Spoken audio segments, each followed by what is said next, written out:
Hi! In order to make a proper fade on the sides and back, you will have to create fade lines around the head and blend them together. Start with the lowest fade line, 0, and shave all the hair below it.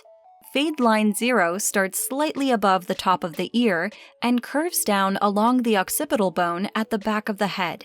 Set the clipper to number 0. That's bare blades with no guard attachment, and the lever is all way up. Don't forget to keep the hair dry, as it will be much easier to work with and won't clog up the clippers. Hair below line 0 should be cut against the direction the hair normally grows. To produce a clean straight line, just reverse the clippers. Carefully place the reversed clippers at a right angle to the head, tips of the blades slightly touching the skin.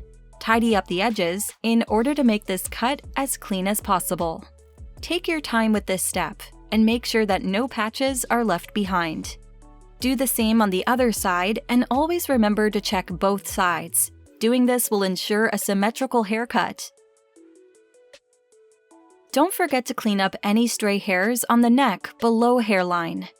For the next step, simply create another fade line with the clippers set to 0.5.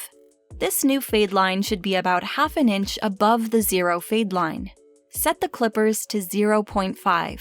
That's bare blades with no guard attachment and the lever all the way down. Start below the previous fade line and work upward in short, even strokes. You will notice that the 0 fade line disappears as it will gradually blend into the new fade line. Gently fold the ears forward when cutting around them in order to get a more accurate, precise, and safer cut. Try to keep as consistent as possible all the way around the head, moving the clippers sideways over the fade line with multiple short strokes, up and out in a scooping motion.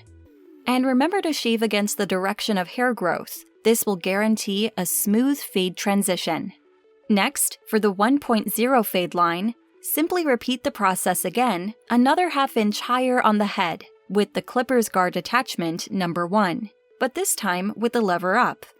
Basically, switching to longer clipper guards as you move up to each new fade line will produce a smooth fade look. When done correctly, it should be a nice, even fade with no visible lines remaining. Next, repeat the process another half inch higher to create fade line 1.5. This time, set your clipper guard to 1.5. That is clippers with guard attachment number 1 and lever all the way down.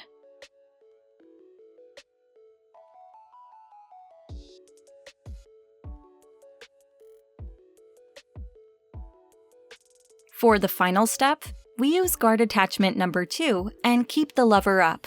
Repeat the previous process, again another half inch higher, however this time using a scoop out motion, as this makes it easier to blend with the longer hair on top afterwards. Next, blend the top into the sides. There are different ways to do this, but today I will show the clipper over comb technique. Start with your comb slightly below the blend line, pointing the comb directly upwards. The hair protruding from the comb will act as a guide for the desired length. Comb upwards till the shorter clipped hair disappears behind the comb. Then tilt the comb away from the head. Hold your comb still and cut the excess longer hair. If possible, use a bigger comb for this technique, as it will make smoother blending. Repeat this process, gradually trimming down the longer top hair till it blends in with the shorter clipped hair.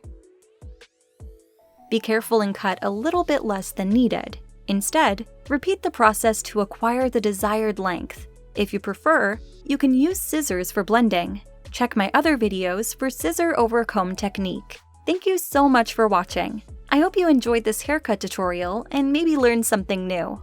Make sure to leave any questions in the comments below and give this video a big thumbs up if you found it helpful. Remember to subscribe and click the notification bell to be notified when I post new content. Thanks for watching. Join us again for more tutorials.